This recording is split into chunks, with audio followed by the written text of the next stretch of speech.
If there's one piece of advice you need to learn in order to uncoil properly, you need to make sure that at contact, your non-hitting hand is visible over your non-hitting shoulder. Here's Christopher Eubanks.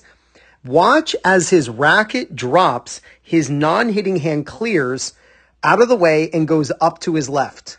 Watch this. This is not just, nonsense. This is not something that just, it doesn't matter. This means everything to your ability to rotate. And I've been doing a ton of Zoom lessons lately. You know what I typically see from recreational players who cannot turn? They just drop their arm. They drop and then they end up hugging themselves. They look like they're in a straitjacket and they can't rotate.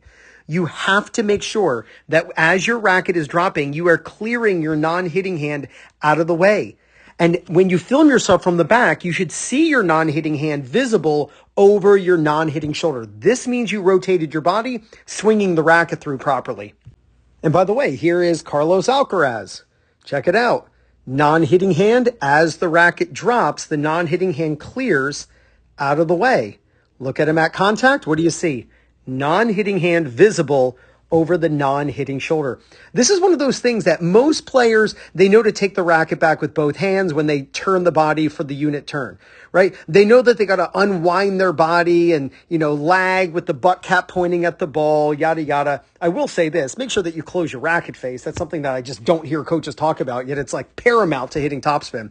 But another idea, look at your non-hitting hand at contact. It should be visible over your non-hitting shoulder. Here's Djokovic. It's just over and over again. Go to contact. What do you see? Non-hitting hand visible over the non-hitting shoulder. Now, the naysayers of this say, Ryan, this is just a result of turning the body. All you have to do is think of turning the body. You won't turn the body if your non-hitting hand drops. And in my experience, I would say 90% of recreational players who struggle turning their hips, it is because the non-hitting hand drops and impedes hip turn. It doesn't even allow them to turn their hips. And they end up hugging themselves. They can't rotate. And then their shot suffers. Clear the non-hitting hand out of the way and you will rotate perfectly. Now, the best way to practice these techniques is at home with a Topspin Pro. You can get a Topspin Pro using my link in the description. I'm also going to pin it in the first comment. I absolutely love the Topspin Pro and I know you will too.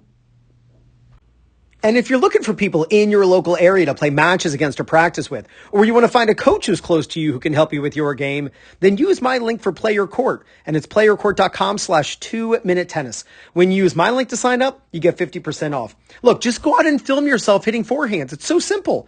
And then look at the footage. And when you strike the ball, here's a perfect one. Look at this. At contact, boom. What do you see? Move your non-hitting hand up and across. That facilitates body rotation. It brings the racket around correctly. You do this, there is no doubt you're going to gain confidence, win more matches, and play much better tennis. This is Ryan Reedy from 2minutetennis.net. You got this.